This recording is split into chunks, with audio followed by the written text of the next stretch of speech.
Fala pessoal, voltando aqui agora para fazer mais um vídeo, complementando o vídeo anterior que eu falei sobre pré-questionamento, né, ainda sobre o tema da admissibilidade e conhecimento dos recursos nos tribunais superiores, né. Então, antes de mais nada, eu gostaria de dizer o seguinte, para deixar bastante claro, não se a maior parte da situação desses recursos não se trata mais de mérito especificamente, o maior entrave é a admissibilidade, são requisitos, né? O que que você tem que pôr no recurso, o que que você tem que falar, né? Então, como eu falei no vídeo passado, um dos elementos, um dos requisitos que faz os recursos não serem conhecidos é o pré-questionamento. Dá uma olhada no videozinho anterior, deixa as dúvidas lá, a gente vai conversando. Outro elemento que faz o recurso não subir é a dialeticidade do recurso, né? Então, o que que é? Quando você faz determinado pedido, o juiz ele é obrigado, o artigo 93, inciso 9 da Constituição Federal, a fundamentar a decisão, até mesmo para você exercer o direito de defesa, de recorrer, do grau de jurisdição e tudo isso. Então, por exemplo, se a dialeticidade é você rebater o argumento específico dele. Então, por exemplo, se você pede no direito do trabalho, você diz que você faz horas extras, e o juiz diz assim, não faz horas extras. Você vai rebater o quê? Que faz. Que o fato dele falar que você não fez está errado. Por quê? Daí você tem que explicar por quê. Porque a testemunha falou que eu fazia as horas extras, porque o documento X que o juiz não olhou demonstra que eu faço horas extras, que a planilha Y demonstra que eu faço horas extras, o próprio preposto da reclamada, quando foi ouvido, no seu depoimento pessoal, demonstrou que eu faço horas extras. Então você está rebatendo um fundamento dele, que ele não deu o teu direito, porque ele falou que você não faz horas extras. E você foi lá e rebateu. Quando você está, mesmo numa apelação, no recurso ordinário dentro do direito do trabalho, você tem que rebater esses fundamentos, né? Porque a decisão, ela, independente de ser pro Tribunal de Justiça ou para um tribunal superior, ela tem que rebater o fundamento específico da decisão.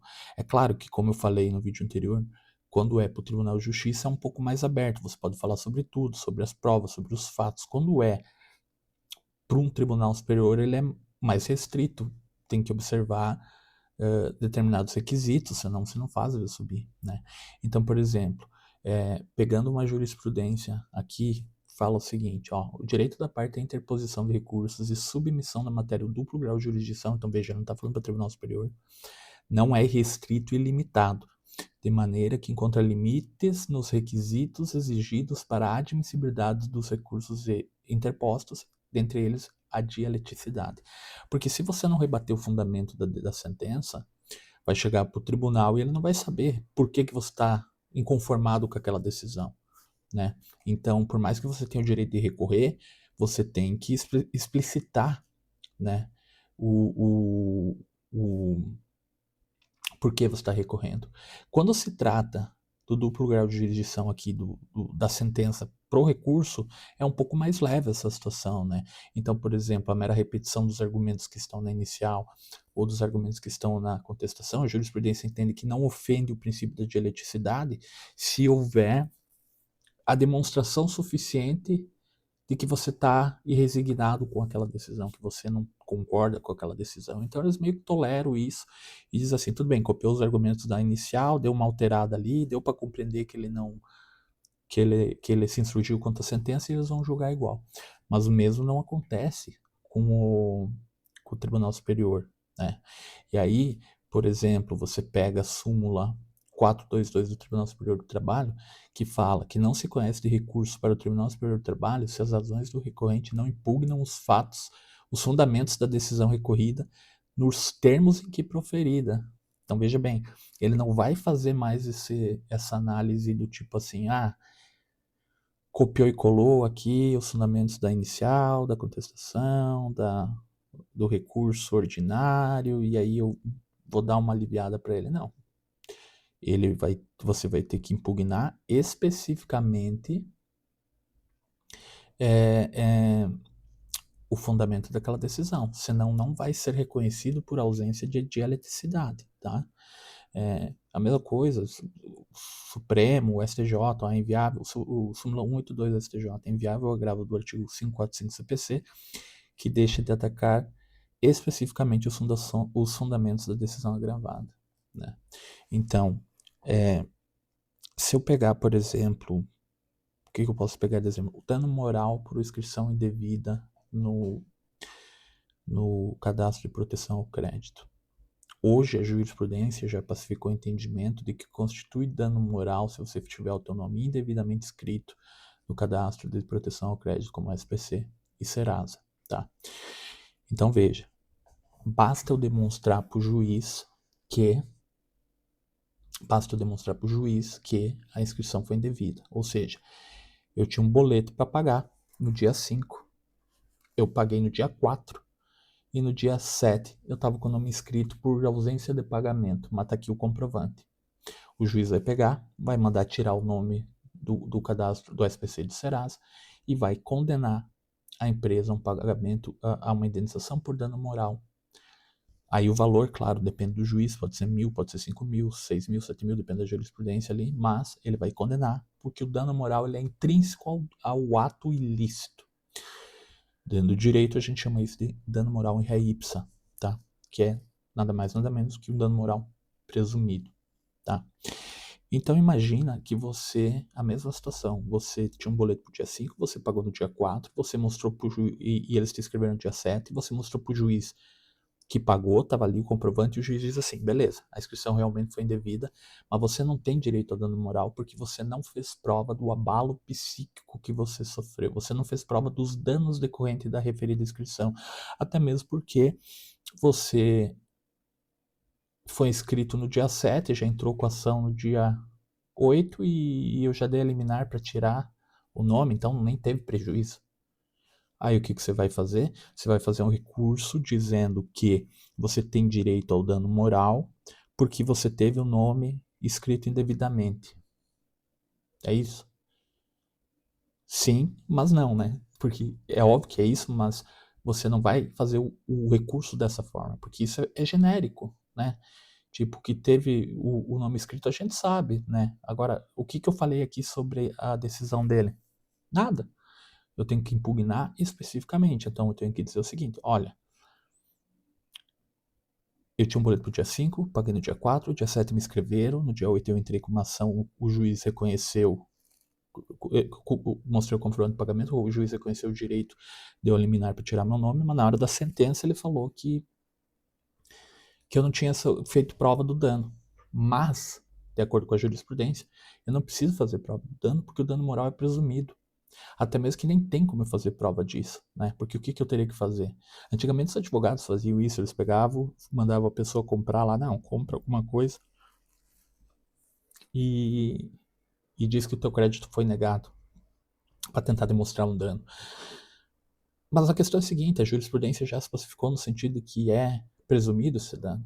Então tu não precisa provar nada. Então você tem que rebater os fundamentos dele e dizer o seguinte, olha, ele falou que eu não fiz prova, mas eu não preciso fazer prova de nada, porque o dano é intrínseco ao ato ilícito.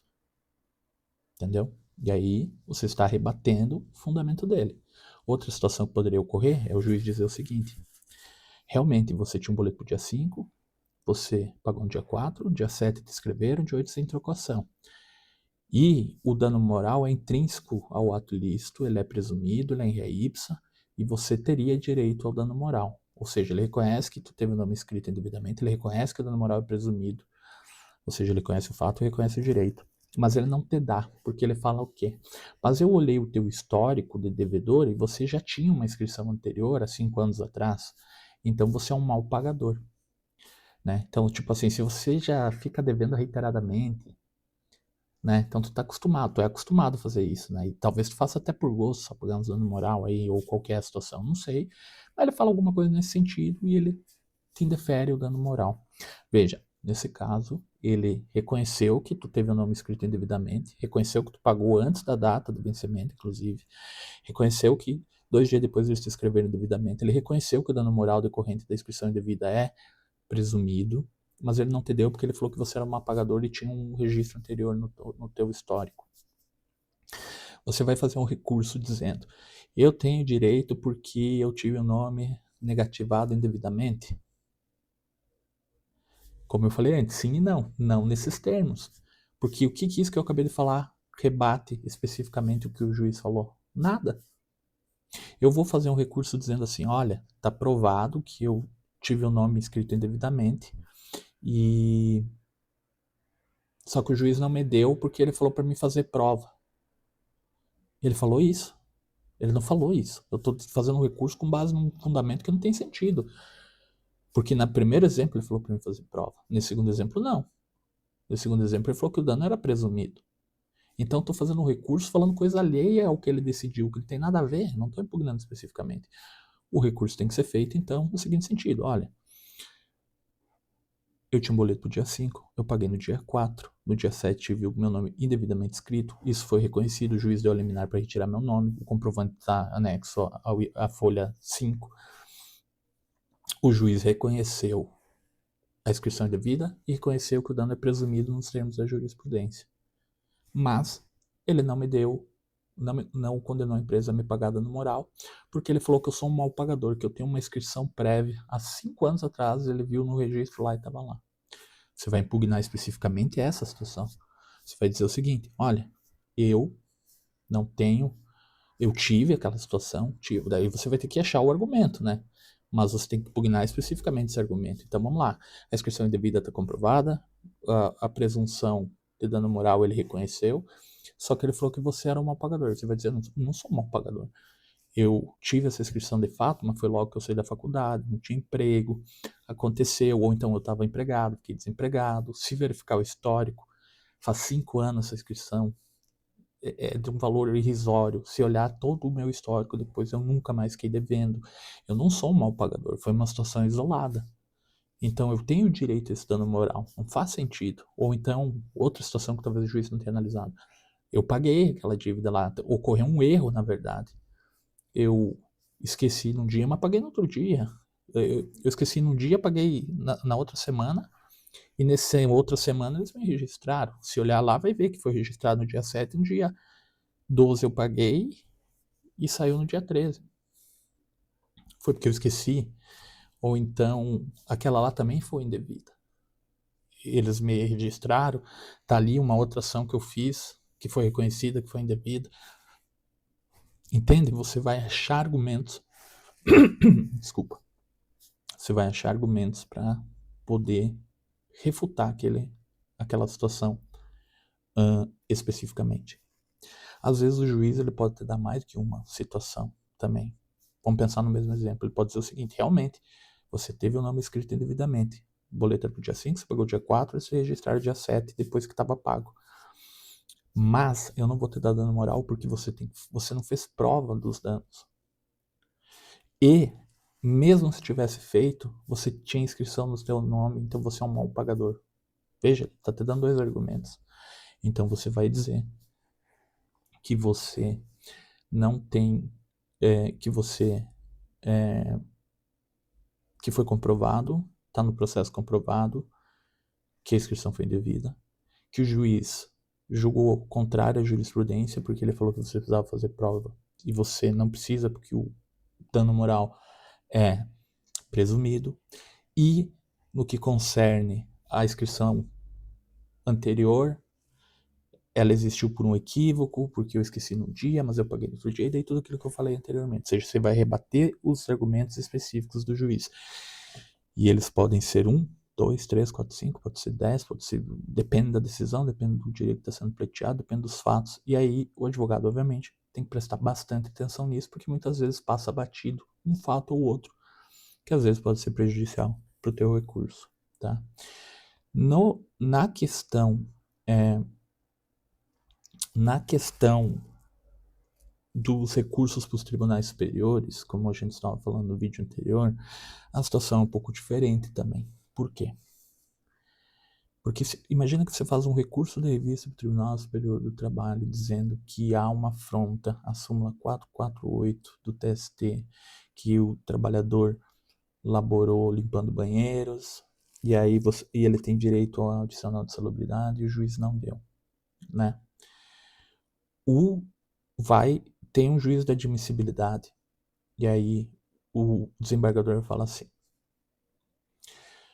tudo bem, em que pese os argumentos, a parte colacionou entendimento aleatório do Tribunal Superior do Trabalho sem efeito vinculante, então o recurso não pode subir.